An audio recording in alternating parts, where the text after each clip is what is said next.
నమస్కారం వార్తలకు స్వాగతం ముందుగా ముఖ్యాంశాలు మిస్టరీ వీడిన జొండ హత్యల కేసు తిరుపతిలో ఓ ప్రైవేట్ హోటల్లో అక్కా తమ్ముని అంతమొందించిన ముద్దాయి అరెస్ట్ వెల్లడించిన డీఎస్పీ సురేందర్ రెడ్డి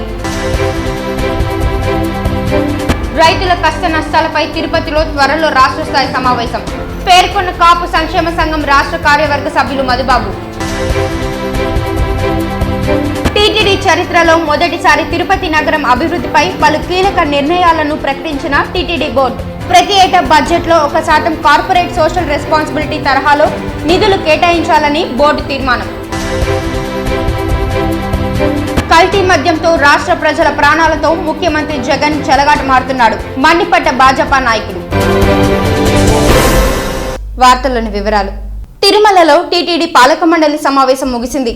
టీటీడీ చరిత్రలో మొదటిసారి తిరుపతి నగరం అభివృద్ధిపై పలు కీలక నిర్ణయాలను టీటీడీ బోర్డు ప్రకటించింది. ఇకపై ప్రతి ఏటా బడ్జెట్లో 1% కార్పొరేట్ సోషల్ రెస్పాన్సిబిలిటీ తరహాలో నిధులు కేటాయించాలని బోర్డు తీర్మానం చేసింది. భూమన కరుణాకర్ రెడ్డి అధ్యక్షతన స్థానిక అన్నమయ్య భవనంలో జరిగిన బోర్డు సమావేశంలో శ్రీవారి భక్తులకు పలు సౌకర్యాల కల్పనతో పాటు తిరుపతి అభివృద్ధిపై సభ్యులు చర్చించి నిర్ణయాలను వెల్లడించారు. దేశంలో మరెక్కడా లేని విధంగా 2 ఎకరాల స్థలంలో ఉన్న అలిపిరి ముఖద్వారాన్ని భక్తుల సౌకర్యార్థం 12 ఎకరాల స్థలంలో నిర్మించాలని బోర్డు నిర్ణయించింది.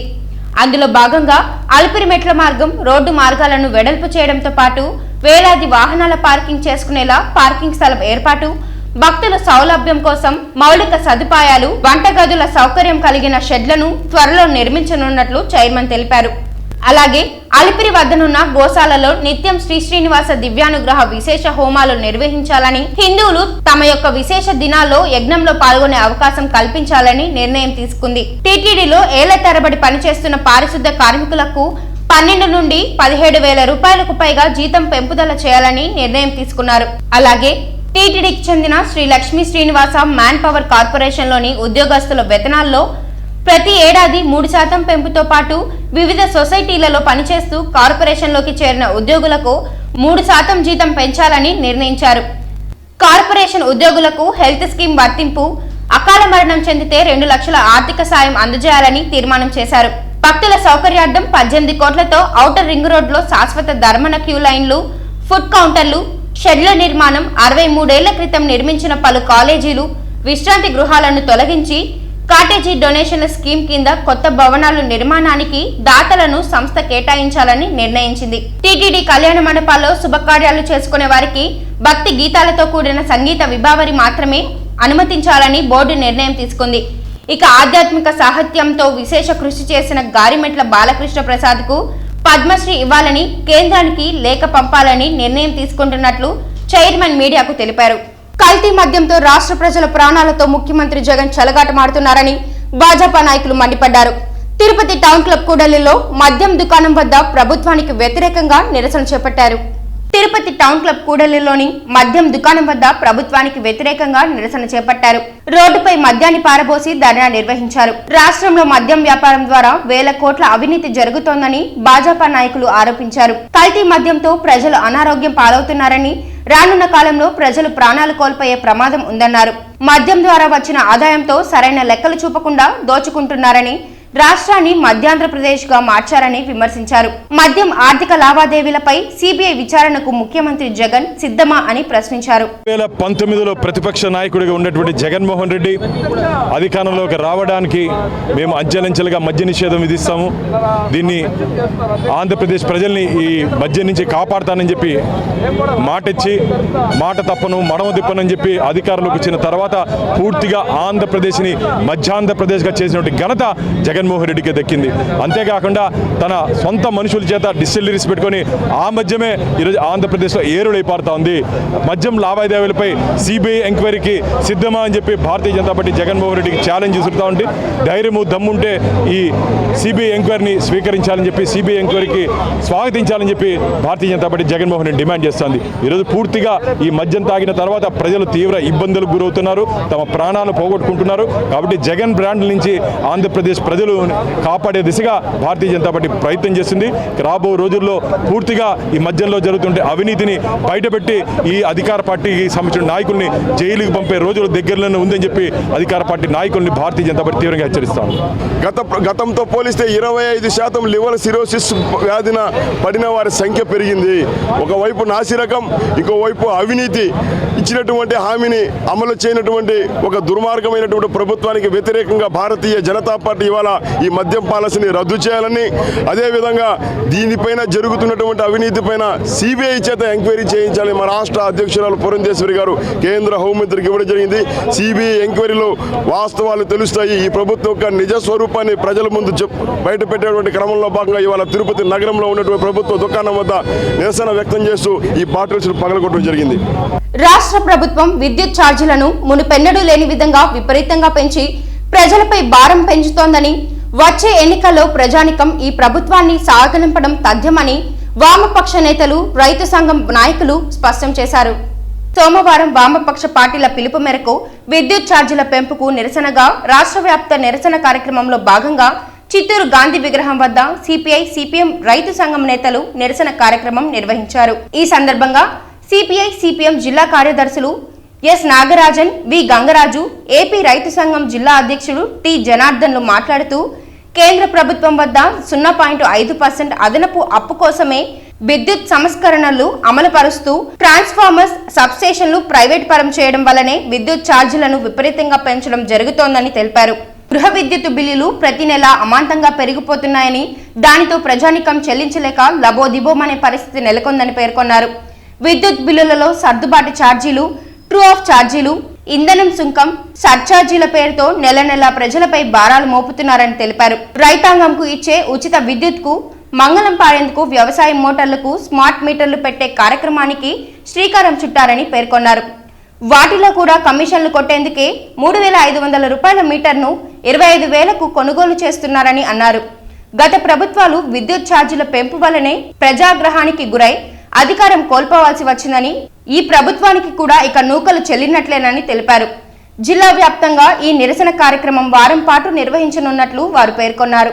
ఈ కార్యక్రమంలో సిపిఐ నగర కార్యదర్శి విపి గోపీనాథ్, సిపిఎం జిల్లా నాయకులు పి చైతన్య, సిపిఐ నేతలు దాసరి చంద్ర, రఘు, విజయ్ గౌరి, రమాదేవి, జమీలబి, కుమారి, లత, చంద్రయ్య తదితరులు పాల్గొన్నారు.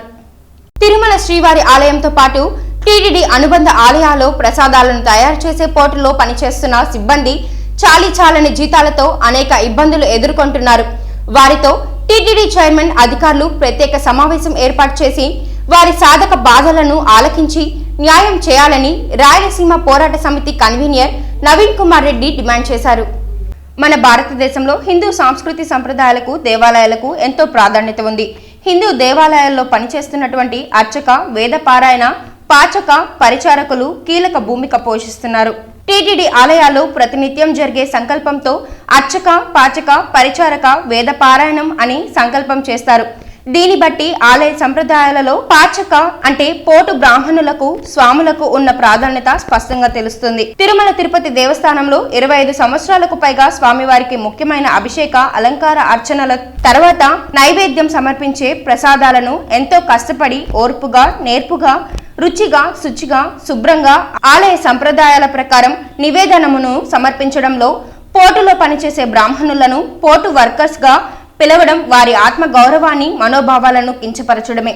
తిరుమల తిరుపతి దేవస్థానంలో వివిధ ఆలయాల్లో శ్రీవారి, అమ్మవారి దేవతామూర్తులకు నైవేద్యం, భక్తులకు అన్నప్రసాదాలు, లడ్డూలను ఆలయ పోటులో ప్రతినిత్యం తయారు చేస్తూ పనిచేస్తున్న రెగ్యులర్ సిబ్బంది సుమారు 70 మంది, అలాగే అవుట్సోర్సింగ్ ద్వారా తిరుమల తిరుపతి ఆలయాల్లో పనిచేస్తున్న సుమారు 1000 మంది బ్రాహ్మణులకు జీతాలు పెంచి ఉద్యోగ భద్రత కల్పించి సంప్రదాయం ప్రకారం పిలవాలన్నారు. టీటీడీ దేవాలయాల్లో దేవతామూర్తులకు అలంకారాలు, అర్చనలు చేసే స్వాములను అర్చక స్వాములుగా, వారికి సేవలందించే వారిని పరిచారకులుగా, వైకాసన, పాంచరాత్ర ఆగమ శాస్త్రబద్ధంగా ఎలా పిలుస్తున్నారో అలాగే పోర్టులో పనిచేసే వారికి పాచక స్వాములు లేక తహిల స్వాములు అని రాబోయే ధర్మకర్తల మండలిలో తీర్మానం చేసి బ్రాహ్మణులను గౌరవించాలన్నారు. భవన నిర్మాణమును పనులను చేసే వారికి కార్మికులు అని పిలుస్తారు. పోర్టులో ప్రసాదాలు తయారు చేసేవారిని పోర్టు కార్మికులుగా సంబోధించడం సమంజసం కాదన్నారు. సమాజం తరపున బ్రాహ్మణుల తరపున టీటీడీ చైర్మన్ శ్రీ భూమన్ కరుణాకర్ రెడ్డి గారికి నేను ఒక స్థానికుడిగా శ్రీవారి భక్తుడిగా విజ్ఞప్తి చేస్తున్నా. రాబోయే ధర్మకర్తల మండలిలో మీరు ఈ పోర్టులో పనిచేసినటువంటి ఈ బ్రాహ్మణులందరినీ కూడా ఒక సమావేశం ఏర్పాటు చేసి వాళ్ళు చాలని జీతాలతో ఈరోజు స్వామివారి సేవలో తరిస్తున్నారండి. 25,000 రూపాయలు ఇస్తారండి పోర్టులో పనిచేసే ఆ బ్రాహ్మణ కుటుంబానికి. వాళ్ళు ఏ విధంగా బతకాలండి? ఇప్పుడున్నటువంటి సొసైటీలో వాళ్ళ బిడ్డల్ని ఏ విధంగా చదివిపించుకోవాలండి? ఇంట్లో శుభకార్యం చేయాలంటే చాలని పరిస్థితి అండి. చాలా దుర్భరమైనటువంటి జీవితం ఈ పోర్టులో పనిచేసినటువంటి బ్రాహ్మణులు ఇబ్బందులు పడుతున్నారు. దయచేసి సహృదయంతో టీటీడీ చైర్మన్ గారు రాబోయే ధర్మకర్తల మండలిలో వీళ్ళని గౌరవించి జీతాలు పెంచే విధంగా నిర్ణయం తీసుకోవాలని చెప్పని నేను విజ్ఞప్తి చేస్తున్నానండి. తిరుపతి మహతి ఆడిటోరియంలో ఘనంగా వే ఫెడరేషన్ 10వ వార్షికోత్సవ వేడుకలు ఘనంగా నిర్వహించారు. ఈరోజు తిరుపతి మహతి కళాక్షేత్రం నందు వే ఫౌండేషన్ 10వ వార్షికోత్సవ సందర్భంగా భారతీయ సాంప్రదాయ కళా ఉత్సవం పేరుతో ఒక కార్యక్రమాన్ని నిర్వహించడం జరిగింది.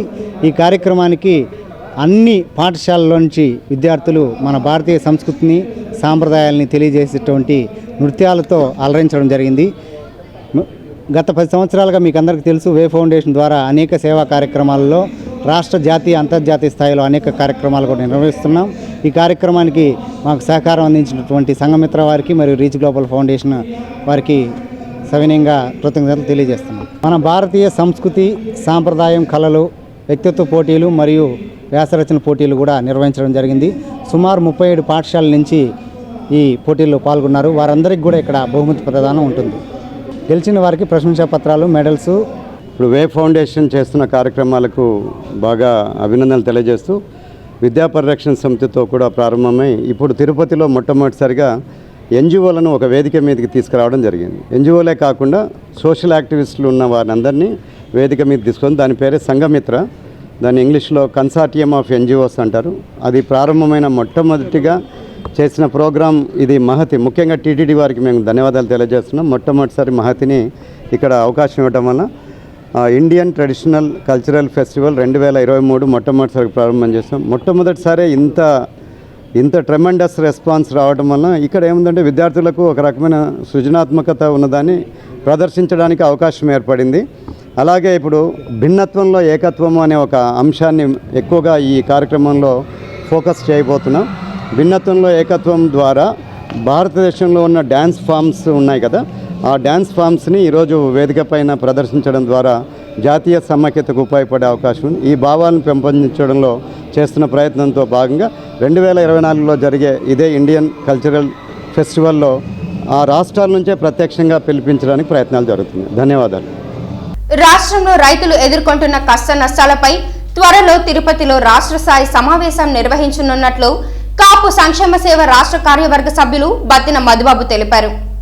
సోమవారం తిరుపతి ప్రెస్ క్లబ్ లో జరిగిన విలేకరుల సమావేశంలో ఆయన మాట్లాడుతూ రాష్ట్రంలో రైతులు గిట్టుబాటు ధరలు లేక ప్రభుత్వం ఆదుకోకపోవడంతో ఆత్మహత్యలకు పాల్పడుతున్నారని, వైసీపీ ప్రభుత్వం వల్ల రైతులకు ఒదిగేదేమీ లేదని ఆవేదన వ్యక్తం చేశారు. కిలో టమాటా 10 రూపాయల ధర ఉన్నప్పటికీ రైతులు బాగుపడింది లేదని, కిలో టమాటా 200 రూపాయలు ఉన్నా లాభం లేదని, కేవలం దళారులు మాత్రమే బాగుపడుతున్నారని తెలిపారు.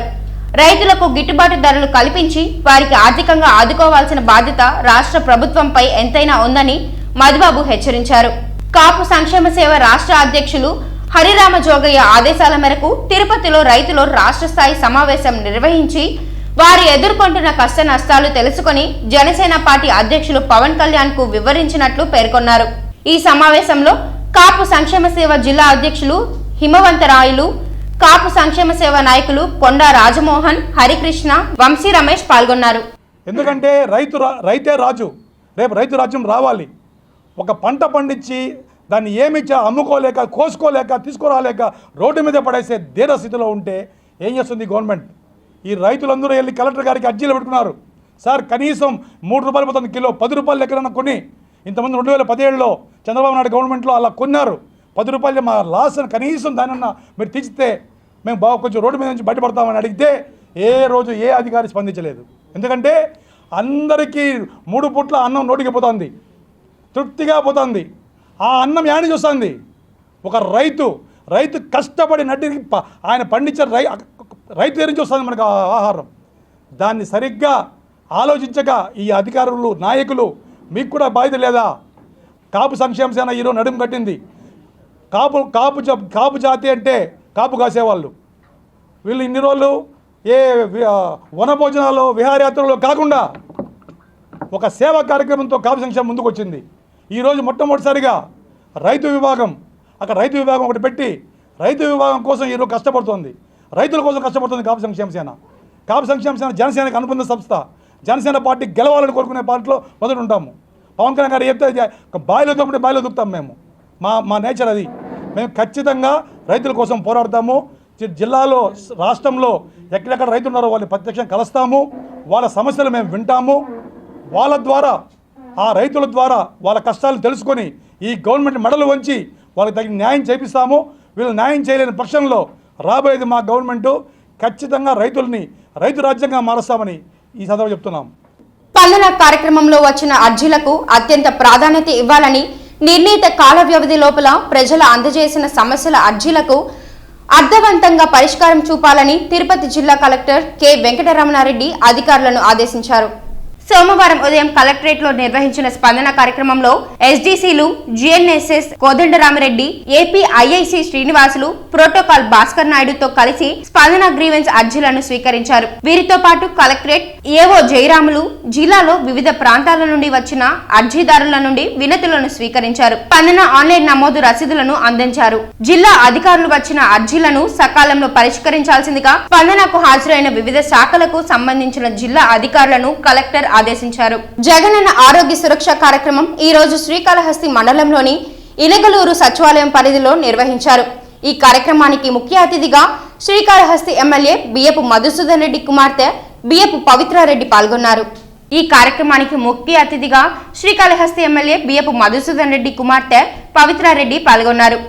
పవిత్రారెడ్డి మాట్లాడుతూ మన ముఖ్యమంత్రి జగనన్న ఆంధ్రప్రదేశ్ రాష్ట్రానికి ఆరోగ్య ఆంధ్రప్రదేశ్గా తీర్చిదిద్దడానికి జగనన్న ఆరోగ్య సురక్ష అనే కార్యక్రమం ద్వారా ప్రతి ఇంటికి వెళ్లి సర్వే చేసి ఎవరికి ఎటువంటి ఆరోగ్య సమస్యలు ఉన్నాయో ఫ్యామిలీ డాక్టర్ ద్వారా తెలుసుకొని వాటికి కావాల్సిన మందులను, అంతేకాకుండా ఏమైనా సర్జరీ లాంటివి ఉంటే వాటికి తగిన హాస్పిటల్కు రెఫర్ చేసి ఆరోగ్యశ్రీ ద్వారా ఉచితంగా చేపించే బాధ్యత మన జగనన్న ప్రభుత్వం తీసుకుంటుందని తెలిపారు. ఇది ఎంతో గొప్ప కార్యక్రమం అని, ఇంతవరకు ఏ రాష్ట్రంలో ఇలాంటి కార్యక్రమం ఏ ముఖ్యమంత్రి చేపట్టలేదని అన్నారు. మనం హాస్పిటల్ కి వెళ్లాలంటే కనీసం 1000 రూపాయలు లేనిదే చూపించుకోలేని పరిస్థితి. శ్రీకాళహస్తి 30 సంవత్సరాలుగా ఒకటే పార్టీ అధికారంలో ఉనింది. వారు కేవలం ఓట్లు వేసుకొని ఎలక్షన్లు 6 నెలల ముందుగా వచ్చి బొట్టు పెట్టేసి గెలిచి మళ్ళా హైదరాబాద్ వెళ్లిపోయేవారు. కానీ మా నాన్న బియ్యపు మధుసూదన్ రెడ్డి గెలిచినప్పటి నుండి ప్రజలకు అందుబాటులోనే ఉంటూ సేవ చేస్తున్నారు.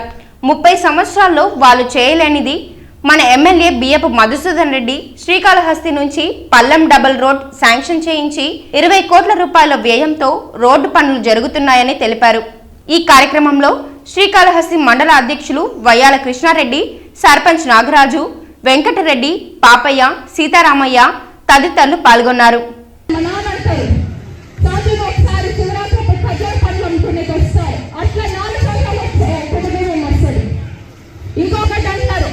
ఎంతసేపు పథకాలే చేస్తున్నారు, డెవలప్మెంట్ ఏది అని. ఇందాకే మా తాత ఒక మాట చెప్పారు, కాళహస్తి నుంచి పొలం కోసం రూట్ తెలుసని. కాళహస్తి నుంచి పొలంకి ఒక రోడ్ వస్తుంది, సింగిల్ రోడ్ అది. దాన్ని డబుల్ రోడ్ చేయట్లేదా? ఏం మీ గ్రామంలో సీసీ రోడ్ లేదా? ఒక పని తర్వాత ఇంకో పని చేయగలమని మేమేం దేవుళ్ళమా? ఒకే రోజు తపస్సు చేసి అన్ని పనులు అయిపోయేది. మేము గెలిచి 4 సంవత్సరాలు అవుతాయి. ఆ 4 సంవత్సరాలు 2 సంవత్సరాలు కరోనా తినేసింది. ఇక్కడే కాదు, దేశంలోనే కాదు, ప్రపంచంలో మొత్తం కరోనా తినేసింది. అన్ని పూడ్చుకోగలము, బయటకు వచ్చి అన్ని చేస్తున్నామా? ఓపిక, ఒక పని తర్వాత ఇంకొక పని. నేనేం అనట్లేదు, గ్రామంలో 100 సమస్యలు ఉంటే 100 సమస్యలు నేను తీర్చేసానని చెప్పట్లేదు. 50% చేస్తా, కుంటూ కొన్ని చేస్తాం, చేస్తా పోతుంటమే కానీ ఎక్కడ ఆగేదైతే లేదు. ఖచ్చితంగా చెప్తున్నాను ఈ విషయం. ప్రముఖ పుణ్యక్షేత్రమైన కాణిపాక శ్రీ వరసిద్ధి వినాయక స్వామి ఆలయంలో నిర్వహించిన వార్షిక బ్రహ్మోత్సవాలు విజయవంతంగా ముగిశాయి. 21 రోజుల పాటు నిర్వహించిన బ్రహ్మోత్సవాలకు 21 కిలోల లడ్డూ ప్రసాదాన్ని వినాయక స్వామి వద్ద ఉంచి వేలంపాట నిర్వహించారు. ఈ వేలంపాట ద్వారా లడ్డు 1,28,000 రూపాయలు వేలంపాట ద్వారా ఆగరాంపల్లికి చెందిన చరణ్ రెడ్డి దక్కించుకున్నారు. గత ఏడాదితో పోలిస్తే ఈ ఏడాది 2 లక్షల రూపాయల ధర తగ్గిందని తెలుస్తోంది. శ్రీకాళహస్తీశ్వర ఆలయంలో శ్రీ మృత్యుంజయ స్వామి విశేష అభిషేక పూజలు శాస్త్రయుక్తంగా నిర్వహించారు. వాయులింగేశ్వరుని సన్నిధి సోమవారం ఆలయంలో రాహుకేతు సర్పదోష నివారణ పూజలు, శనేశ్వర అభిషేకాలు, స్వామివారికి రుద్రాభిషేకాలు, నిత్య కళ్యాణోత్సవం, వివిధ రకాల ఆర్జిత సేవల్లో భక్తులు అధిక సంఖ్యలో పాల్గొన్నారు. భక్తులతో ఆలయ పరిసరాలు కిటకిటలాడుతున్నాయి. సోమవారంని పురస్కరించుకొని మృత్యుంజయ స్వామికి అభిషేక సేవలను చేపట్టారు. ఆలయ అర్చకులు, వేద పండితుల ఆధ్వర్యంలో కలశ స్థాపన పూజలు నిర్వహించి మృత్యుంజయ స్వామి మూల విరాట్కు వివిధ రకాల సుగంధ ద్రవ్యాలతో వేదయుక్తంగా అభిషేకం నిర్వహించారు. అనంతరం దివ్యాలంకారాలు చేసి ధూపదీప నైవేద్యాలు నివేదించి పూర్ణ హారతులు సమర్పించారు. సంపూర్ణ ఆయుర ఆరోగ్యాలతో ఉండాలని మృత్యుంజయ స్వామికి పంచమి అభిషేక సేవను భక్తులు నిర్వహించుకున్నారు. జంట హత్యల కేసు మిస్టరీ వీడింది. తిరుపతిలోని ఓ ప్రైవేట్ హోటల్లో అక్కా తమ్ముణ్ణి అంతమొందించిన ముద్దాయిని అరెస్టు చేసినట్లు డీఎస్పీ సురేందర్ రెడ్డి వెల్లడించారు. మహారాష్ట్ర నాందేడ్ జిల్లా నవజీవన్ నగర్ కు చెందిన యువరాజ్ సంభాజీకి మనీషా యువరాజ్ కు 12 ఏళ్ల క్రితం వివాహమైంది. వీరికి 2 పిల్లలున్నారు. యువరాజ్ మేస్త్రి పని చేస్తూ చెడు వ్యసనాలు బానిసై జల్సాలకు అలవాటు పడి కుటుంబాన్ని పక్కన పెట్టాడు. వారి చిన్నబ్బాయికి అనారోగ్యంతో ఉంటే చికిత్స చేయించకుండా బాధ్యత లేకుండా ఉండేవాడు. వారి ఇంటి స్థలాన్ని 40 లక్షల రూపాయలకు విక్రయిస్తే విలాసాలకు ఖర్చు పెడుతూ తిరిగాడు. భార్య మనీషా యువరాజ్, బావమర్ది హర్షవర్ధన్లు బాధ్యత లేకుండా తిరుగుతూ డబ్బులు నాశనం చేస్తున్నామని ప్రశ్నించారు. వారిద్దరిపై పగ పెంచుకున్న యువరాజ్ వారిని నమ్మించి ఫ్లైట్ టికెట్ బుక్ చేసి తిరుపతికి రప్పించాడు. 5వ తేదీ తిరుపతికి రప్పించుకొని ఓ ప్రైవేట్ హోటల్లో రూమ్ తీసుకొని అర్ధరాత్రి సమయంలో మచ్చు కత్తితో అక్కా తమ్ముణ్ణి అంతమొందించాడు. పరారిలో ఉన్న ముద్దాయి యువరాజ్ను అలిపిరి పోలీసులు అన్నమయ్య మార్గ్ పట్టుకున్నట్లు డీఎస్పీ సురేందర్ రెడ్డి వెల్లడించారు. ఇతని వద్ద నుండి హత్యకు ఉపయోగించిన మచ్చు కత్తిని స్వాధీనం చేసుకున్నారు. అతడిని అరెస్టు చేసి జ్యుడిషియల్ రిమాండ్కు తరలిస్తున్నట్లు తెలిపారు. 5వ తేదీ నైట్ మనకి ఇక్కడ ఓరెన్ హోటల్ నందు రూమ్ నెంబర్ 302లో నాందేడుకు చెందిన మనీషా అట్లాగే హర్షవర్ధన్ అని చెప్పి 2 వ్యక్తులు దారుణంగా అక్కా తమ్ముళ్ళు హత్యకు గురి కావడం జరిగింది. దానిపైన మనకు అలిపిరి పోలీస్ స్టేషన్లో మర్డర్ కేసు రిజిస్టర్ చేసి అలిపిరి సిఐ అబ్బన్న గారు అలాగే వాళ్ళ ఎస్ఐ ఇమ్రాన్ బాషా, రాజశేఖర్ వీళ్ళందరూ వాళ్ళ టీంతో దర్యాప్తు ప్రారంభించారు. ఆ దర్యాప్తు భాగంగా నిన్న సాయంత్రం అన్నమయ్య మార్గ్లో ఈ హత్యకు కారకుడైన యువరాజ్ నార్వాడే అని అతన్ని అరెస్ట్ చేసి ఈరోజు కోర్టుకు పంపిస్తున్నాము. ఈ హత్యకు కారణం ఏమంటే ఈ యువరాజ్ నార్వాడేకి ఇతను మేస్త్రిగా పనిచేస్తుంటాడు. అక్కడ జులాయిగా చెడు వ్యసనాలకు బానిసై జులాయిగా తిరుగుతుంటాడు. ఇతని వ్యసనాల గురించి ఇతని భార్య, బావమరిది, మిగతా కుటుంబ సభ్యులు ఇతన్ని మందలించడంతో అతను 40 లక్షల రూపాయలకు ఇంటి సైట్ అమ్మేసి ఆ డబ్బుతో జల్సాగా తిరుగుతూ ఇంట్లోంచి బయటకు వచ్చేయడం జరిగింది. గత సంవత్సర కాలంగా బయట తిరుగుతూ ఉన్నాడు.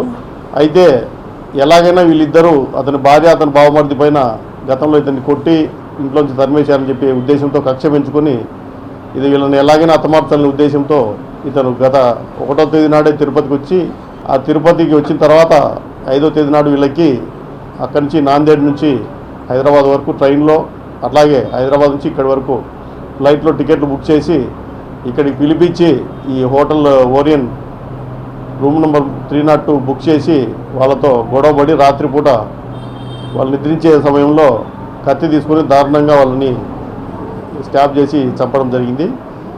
వార్తలు ముగించే ముందు ముఖ్యాంశాలు మరోసారి. మిస్టరీ వీడిన జంట హత్యల కేసు. తిరుపతిలో ఓ ప్రైవేట్ హోటల్లో అక్కా తమ్ముణ్ణి అంతమొందించిన ముద్దాయి అరెస్ట్, వెల్లడించిన డీఎస్పీ సురేందర్ రెడ్డి. రైతుల కష్ట నష్టాలపై తిరుపతిలో త్వరలో రాష్ట్ర స్థాయి సమావేశం, పేర్కొన్న కాపు సంక్షేమ సంఘం రాష్ట్ర కార్యవర్గ సభ్యులు మధుబాబు. టీటీడీ చరిత్రలో మొదటిసారి తిరుపతి నగరం అభివృద్ధిపై పలు కీలక నిర్ణయాలను ప్రకటించిన టీటీడీ బోర్డు. ప్రతి ఏటా బడ్జెట్లో 1% కార్పొరేట్ సోషల్ రెస్పాన్సిబిలిటీ తరహాలో నిధులు కేటాయించాలని బోర్డు తీర్మానం. కల్తీ మద్యంతో రాష్ట్ర ప్రజల ప్రాణాలతో ముఖ్యమంత్రి జగన్ చెలగాటమాడుతున్నాడు, మండిపడ్డ భాజపా నాయకులు. ఈ వార్తలు ఇంతటితో సమాప్తం. తిరిగి రేపటి వార్తల్లో మళ్ళీ కలుసుకుందాం. అంతవరకు సెలవు. నమస్కారం.